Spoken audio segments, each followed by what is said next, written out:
우리 오늘 등차 수열을 배울 텐데 그 전에 수열이라는 걸 배울 거예요. 등차 수열 먼저 쓸게.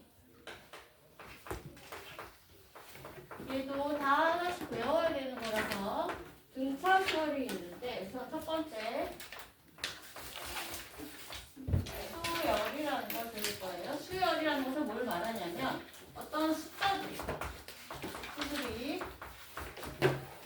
일정 규칙을 갖고 있어요. 규칙만 가지면 돼요. 일정한 규칙을 갖고 대열하는 것을 말해요.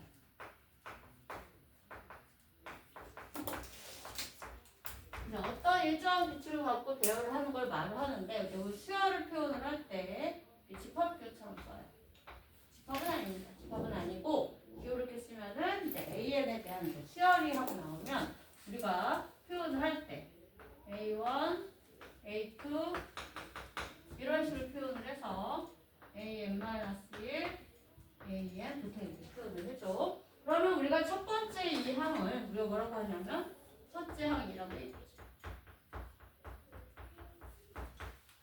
그리고 두 번째 항, n번째 항 이렇게 표현했을 때 이 n번째 항을 우리가 용어로 뭐라고 하느냐? 일반화시키는 거야.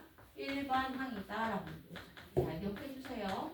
일반항이 제일 수열에서 중요해. 수열에서 n번째 항을 갖고 우리가 1 대입하고 2 대입하고 3 대입해서 얘를 갖다 표현하는 것을 일반항이다라고 표현을 해줘요. 그럼 얘를 들게 되면은 등차 수열을 보게 이번에는 두 번째는 등차 수열이라는 것은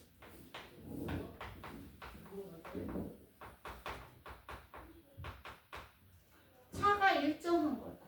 차가 일정한 걸 말을 해서 예를 먼저 들어줄게. 예를 들어주면은 2, 4, 2는 너무 통과하고 말고 할게.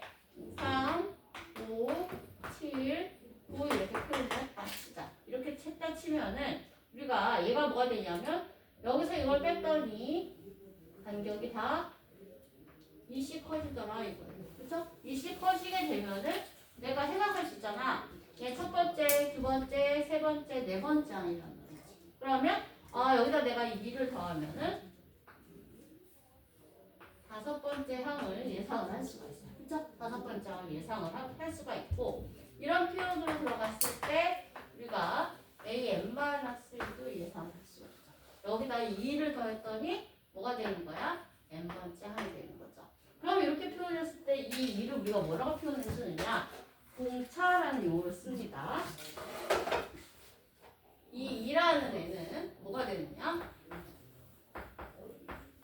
공차라고 표현해주고 등차수열은 어떻게 돼? 일정한 값이 똑같이 증가.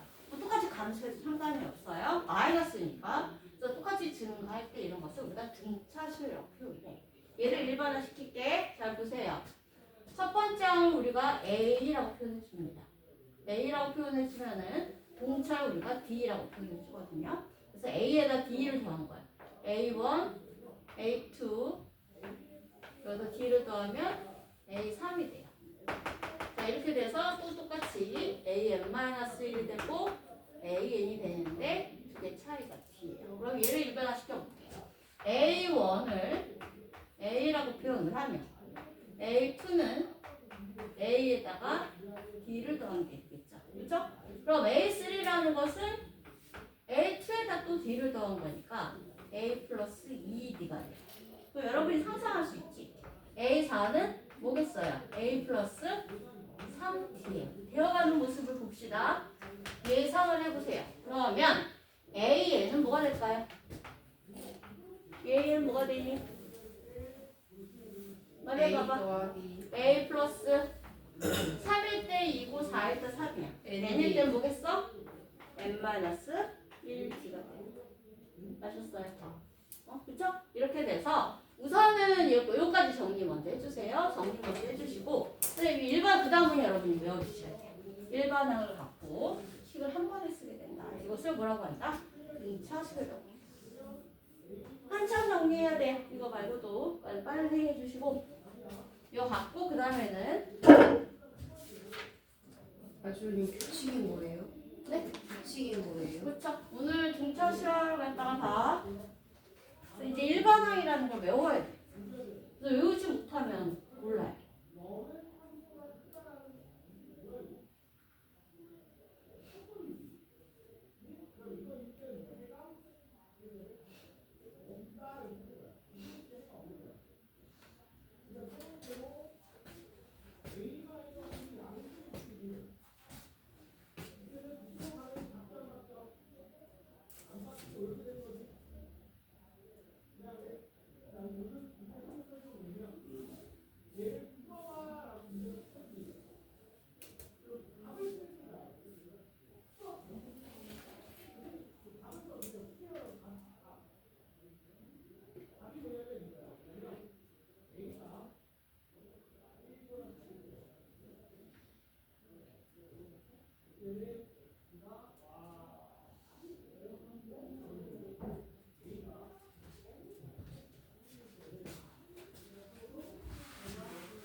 다 됐나요? 왜 지워지죠? 자, 그러면 뭐가 되느냐? 등차시열의 일반항을 잡을 수가 있는데 얘를 외워주셔야 돼요, 여러분. 한 3칸 정도 띄고 다시 정리가 들어갑니다. 아까 2번까지 했죠? 한번 등차시열의 일반항.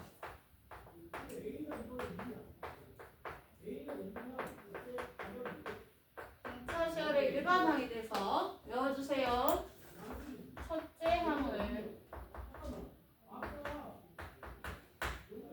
항을 A라고 하고 공차를 B라고 표현을 합니다. 자, 일반항은 뭐라고 했어요? 우리가 AN이라고 했어요. 외워야지. A에는 A 플러스 5 N 마이너스 1 D가 된다. 외워야 된다. A 플러스 N 마이너스 1 D가 뭐다? 1번항이다. 1번항이라는 건 n번째 항을 말해요. 1번항. 자, 이걸 외워주셔야 돼요. 다시 뭐라고? A 플러스 N 마이너스 1. 그래서 예를 들면 뭐가 되니? 예를 들면 7번째 항 말해줘. H7은 A 플러스 6. 그래서 등차수열에서는 얘가 되지 않으면 문제를 못 풀어요. 그래서 우리가 표현을 할 때 표현을 한다. 그 다음에 4번째가 있어요, 여러분. 등차 중항이라는 걸 배우게 될 텐데 4번째는 등차 중항. 등차 중항이라는 것은 등차 수열을 이루는 가운데 항을 말해요. 등차 수열을 이루는 세수예요. 세수를 우리가 A, X, B라고 표현을 하면 등차 수열은 다 간격이 공차만큼 늘어나겠죠? 그러니까 이 가운데 항을 등차 중항이라고. 등차 수열을 이루는 세수 중 뭐가 돼? 가운데 항을 등차 중항이라고 해요. 그래서 너희들 이제 엄청 많이 나와. 뭐 삼각형의 길이니면 뭐가 돼? 뭐 삼각형의 길이 세수가 등차 수열을 이룰 때 하면은 무조건 써야 되는 공식이야. 자, 보자. A는 A고 X는 A에다가 공차만큼 더한 게 되겠죠. 자, 그 다음에 B도 똑같이 A 플러스 2D가 될 거예요. 자, 그러면 여기서 우리가 관계를 잡아줘. 여기서 관계를 잡아주면은 X의 2배는 여러분 보이시죠? A 플러스 B가 되는 게 보이실 거예요. 자, 그러면 등차 중항이라는 건 뭘 말해? X는 2분의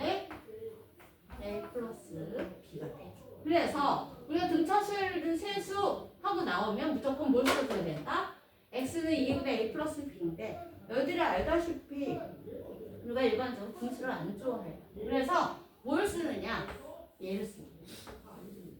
이 x는 a 플러스 b를 놓고 관계식을 놓고 이제 풀어나가기 시작해. 알겠니? 잘 배워. 등차 수열이는 세수 a, x, b다 하면 어떻게 쓴다? 2x는 a 플러스 b로 쓴다. 외워주셔야 돼요. 하셨어요? 그래서 2x는 a 플러스 b로 쓴다. 이걸 잘 기억해 주셔야 되고, 다섯 번째는 여러분 이거 갖고 우리가 뭐라고 표현을 해주느냐? 지금은 여러분 우리가 등차 수열을 배우기 때문에 등차 수열인 줄 알고 문제를 푸는데, 그리고 아니면 문제 자체에 등차 수열이라는 말이 있어요. 그런데 등차 수열, 등비 수열 여러 가지 수학적 기납법을 배우게 되면 그 다음부터는 문제에 등차 수열이라는 말이 안 나와요. 그럼 뭐가 되느냐? 얘를 수학적 기납법이라고 하는데, 관계식을 보고 다음 식이 다음 일반항이 다음과 같은 관계가 성립할 때라고 보면 너희들이 판단을 할 수 있어요. 아, 이 등차 수열이야, 이 등비 수열이야. 그럼 수열을 판단할 수 있는 게 등차 수열의 점화식. 점화식이라는 것은 다음 식이 다음과 같은 관계를 만족할 때 한번 알아들어라. 뭐가 돼? am 플러스 1번째 하면 a의 번째 일정 값 d가 더해졌다 어떻게 되시면은 n번째 항에 d를 더했더니 n 플러스 1. 두 번째 항에 d를 더하면 3이 되고 세 번째 항에 d를 더하면 4가 돼요. 무슨 얘기인지 알겠어요? 그렇게 표현이 되면은 아, a는 등차 수열이구나. 그럼 등차 수열에 d가 나와서 문제 풀어나가요. 알겠죠? 똑같은 얘기. 알아들어야 돼. an 플러스 1에서 an을 뺀 값과 an에서 an 마이너스 1을 빼는 값이 같다 표현해주면 등차 수열. 그렇죠? 이렇게 나오고, 세 번째는 뭐가 되는 거야? 같은 얘기로 세수를 이루는 세수하고 나와서 an 플러스 1의 두 배는 an 플러스 2가 나오면 아, 얘는 등차 중앙이기 때문에 얘는 등차 수열이구나 아시겠어요? 그래서 상황을 봐서 이렇게 들어가는데 이 값 자체가 뺐더니 같은 값을 갖거나 혹은 일정한 값이 더해지거나 이렇게 표현되는 거니까 등차 수열이다. 이런 거 적용을 그래요. 여러분 점화식이라는 말도 잘 기억해주세요. 이 점화식이라는 게 나중에 수학적 기납법에서 나올 거예요.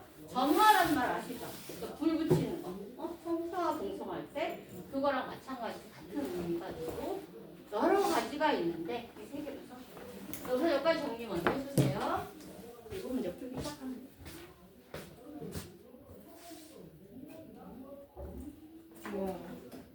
다 쓰려면 너무